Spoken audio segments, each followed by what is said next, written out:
اليوم معانا رامز قال هذه السنة بيكون اسمه سنة 25 رمضان، بيكون اسم برنامجه رامز قصر الموت.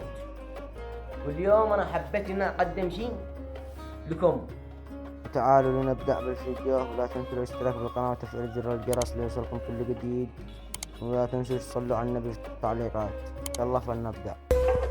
رمضان أهلا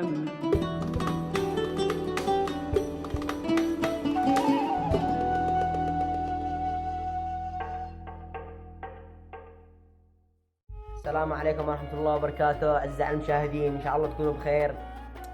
والله العفو منكم، أنا غبت لكم دي المرة فترة، يعني والله غبت فترة كثيرة ظروف وكذا، بس الآن واجي لكم حامين مرة إن شاء الله. تمام؟ واليوم هذا الشيء الذي واجي نقدمه لكم إن شاء الله يجيكم وينال إعجابكم. اليوم معانا رامز قال هذه السنة بيكون اسمه سنة 25 رمضان، بيكون اسم برنامجه رامز قصر الموت. واليوم أنا حبيت إن أقدم شيء لكم، حبيت إن أغني كمان الأغنية، بداية الأغنية حق رامز جلال، رامز قصر الموت. عليها بيكون في بقى أشباح ومصاصة دماء. رامز قصر الموت يعني هذه المرة رامز غير عن أي مرة، والله غير عن أي مرة غير.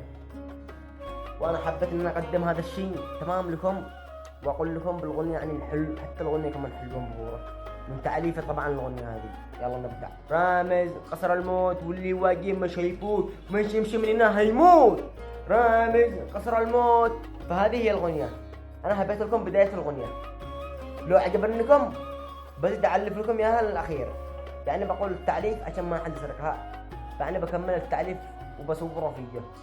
كنت والله أنا أتمنى أن أغنيها أنا في مايك، بس ما عندي مايك، حبيت إن أقول لكم إياها كذا بصوت فقط.